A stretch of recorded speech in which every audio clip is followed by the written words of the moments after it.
I've been doing a lot of scrolling on my phone lately, and I've been noticing a lot of people making just straight up false claims, or at least cherry picking the facts to make it sound like climate change isn't as bad as it really is. And these posts sometimes are getting thousands, if not millions of views. Everything you thought you knew about science of man-made global warming is virtually the opposite of what's real. Man's contribution to CO2 in the atmosphere is only 0.01%. I wouldn't see anything wrong with having twice as much CO2 as we presently have. I report on climate change, so I know these claims aren't true, but it got me thinking, are people really buying into this? Polls actually tell us most Canadians believe climate change is real. When these polls do become viral and get shared in the larger population, most of the reactions are negative, and most of the comments are people trying to decredibilize or debunk what is being said. Okay, so just because an online post is popular doesn't mean it's fooling everyone. But does that mean it's not doing any damage? It is very easy by misleading rhetoric to induce doubt about those facts in the public, because the public doesn't have enough time, to sort of sift through all the information that's out there. So misinformation can have a very strong impact on people's attitudes. Misinformation is all about planting little seeds of doubt. It might not be enough to actually make you think climate change isn't real, but it might make you question whether cutting emissions is really worth all the effort. They tell us 97% of climate scientists agree, but they don't tell us that that's only 75 people. Climate has always been changing, but this has nothing to do with man. In a democracy, we want people to be informed about risks so that they can take educated decisions about how to avoid that. And if people are exposed to this blizzard of false information about climate change, then their right to be informed about risks is being undermined. Let's break down a viral example. In the 90s, it was the ozone layer will be destroyed in 10 years. In the 2000s, it was the glaciers will all melt in 10 years. None of this fear-mongering nonsense came true, but it did result in higher taxes. This is one popular approach. It's sometimes called the anti-globalist conspiracy theory.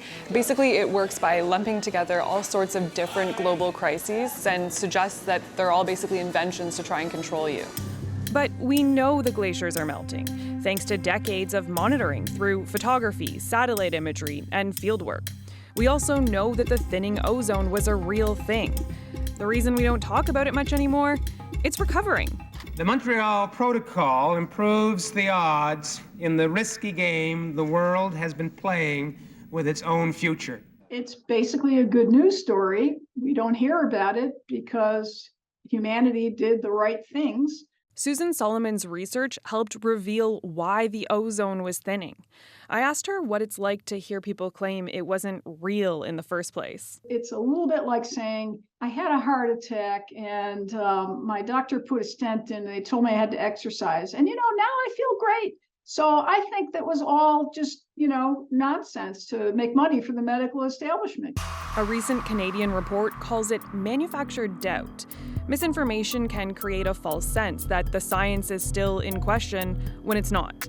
Whether it's the link between CFCs and the ozone hole, smoking and lung cancer, or the fact that human activity does cause climate change. There's plenty of research showing that exposure to misinformation about climate change leads people to take it less seriously and to be less willing to support policy actions and basically to say, we don't really have a problem. He's talking about this body of evidence. Climate denial creates polarization, erodes trust in science, and undermines support for cutting emissions. It's gotten bad enough that the UN flagged misinformation as limiting climate action. In other words, even if you don't fall down the rabbit hole, misinformation can still slow support for the work that's going to decide all of our futures. Pass, pass, pass, smash. We need to do more, like a lot more, in order for us to stick to our goal of limiting global heating to 1.5 degrees Celsius and to avoid fast-tracking to climate disaster. It's really no big deal, right? Right? So what's the solution? Well, you can check out questionable claims on websites like PolitiFact or Snopes as well, and you can double check whether the claims are legit or not.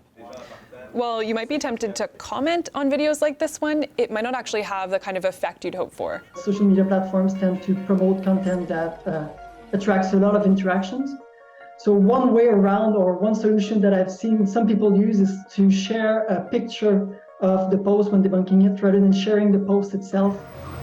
Really, this is a problem that's bigger than you or me. It needs a big picture answer. We asked social media companies, what are you doing about climate misinformation? Twitter didn't respond, but Meta, TikTok, and YouTube all did. 2 videos we flagged to TikTok are no longer on the site. All 3 companies told us they use a variety of tools. They'll sometimes label misinformation, they'll sometimes remove it from their platforms if it violates their policies, and they'll also sometimes actually shrink the audience that it can reach. Google told us that if YouTube videos outright promote climate change denial, they'll actually block those videos from getting ad revenue.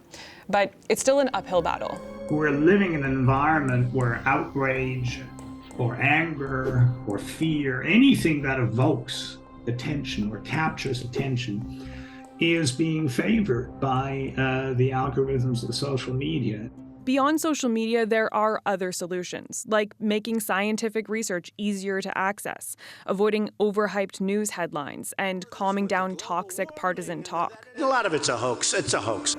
With the right combination of public support, good science, and practical solutions, there is hope that we can actually curb the impacts of climate change.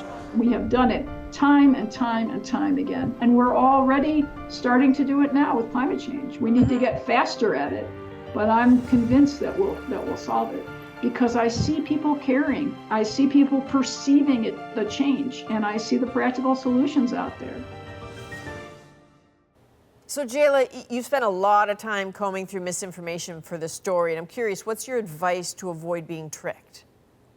Well, one tactic I noticed that's really effective is cherry picking. So you'll see this tactic online where people take a nugget of truth and then wrap it in a lie to try and convince you that climate change isn't real. So you might see a TikToker say that a specific glacier isn't receding as fast as climate change scientists had predicted a few decades ago, and therefore they argue climate change isn't real. Now, of course, that's not true, but there's a little bit of truth there that, yes, climate modeling does evolve over time as new data comes in. And that's what I would give as advice to people, is to really watch out for that kind of nuance, where that nuance in science is manipulated and taken advantage of to try and convince people that cutting carbon emissions isn't worth it, and you don't want to fall down that hole.